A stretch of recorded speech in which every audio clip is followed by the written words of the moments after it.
Bonjour! Maintenant nous allons vous montrer à quoi ressemble vraiment le sable de mer, à quoi ressemble la poussière ordinaire et à quoi ressemble l'une des créatures aquatiques les plus étranges.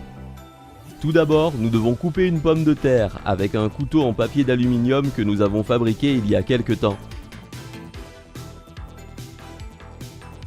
Au microscope, nous pouvons voir que les pommes de terre ont une structure assez intéressante, sous l'apparence de ces cellules de formes différentes. Ces cellules, je suppose, contiennent de l'humidité et d'autres choses intéressantes.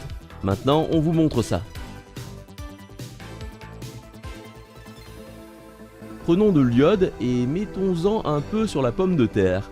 L'iode se répand rapidement à la surface de la pomme de terre et en quelques secondes, il y a une réaction formant de petits points noirs.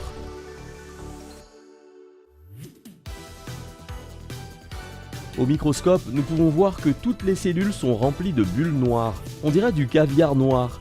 Il s'est avéré qu'il s'agissait de particules de fécule de pommes de terre qui virent au violet foncé en réagissant à l'iode.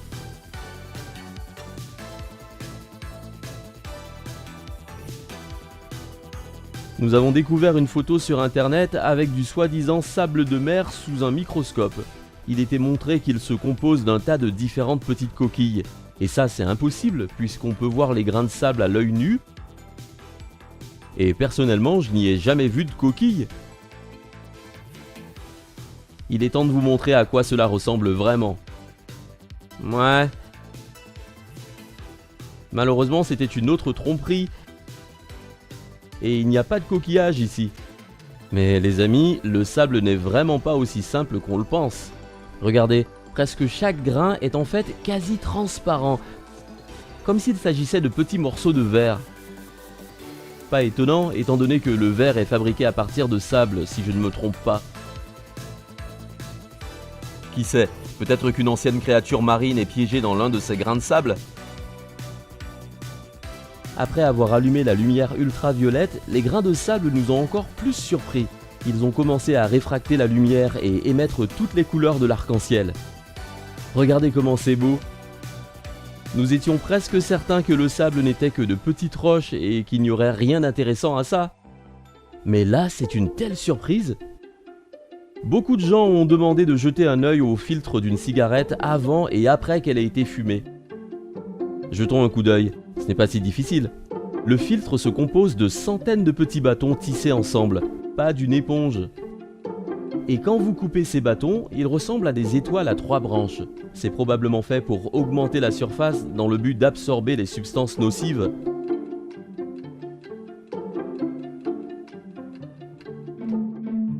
Bon, maintenant la cigarette doit être fumée, mais je ne fume pas, et Cookie refuse aussi. Nous allons donc envelopper la cigarette dans une serviette et la faire fumer par notre aspirateur.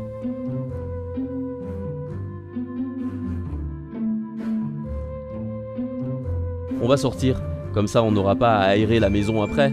L'aspirateur fonctionne bien, donc ça fume très vite. J'espère qu'on va pas l'endommager à cause de la fumée. J'ai un spoil pour vous, ça pue horriblement maintenant et ça emplit la maison d'un parfum délicat de tabac à chaque fois que nous l'utilisons.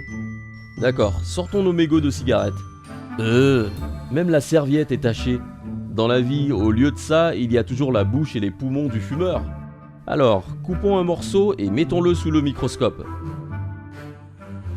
Comme prévu, tout le filtre est jaune avec toutes sortes de résines. Mais attendez, c'est quoi ces pierres noires? Comment elles sont arrivées là? Elles n'étaient certainement pas là avant.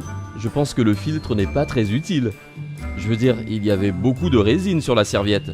On ne sait pas non plus ce qui est entré dans l'aspirateur.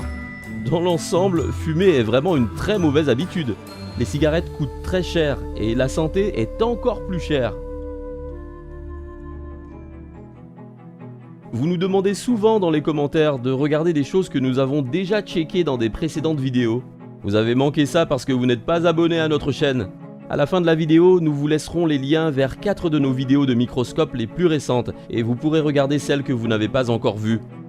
Et abonnez-vous à notre chaîne pour ne manquer aucune de ces vidéos très intéressantes. Beaucoup de gens nous ont demandé de regarder la poussière au microscope et de vous montrer les acariens. Eh ben, essayons. Mais je ne suis pas sûr que ces acariens seront là.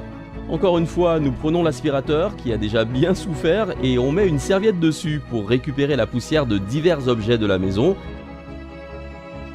et même un peu de cookies.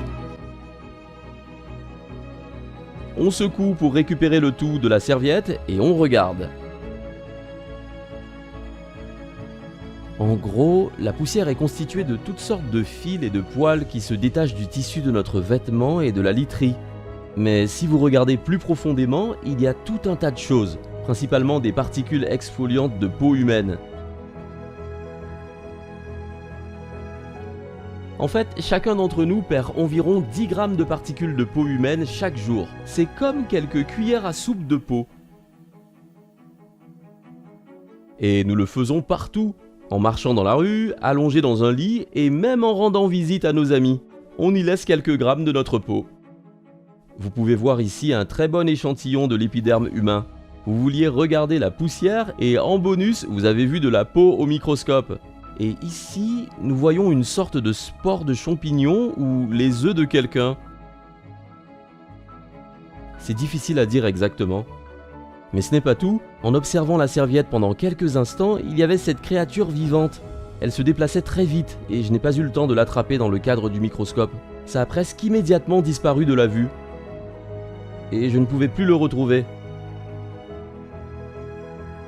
Je ne sais toujours pas si c'était l'acarien dont tout le monde parle tellement.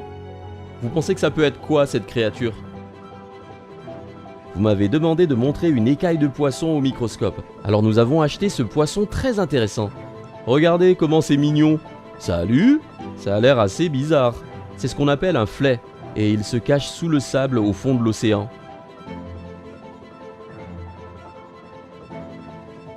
Et vous savez, c'est probablement le poisson le plus asymétrique qui existe, parce qu'il a les deux yeux sur un côté de son corps.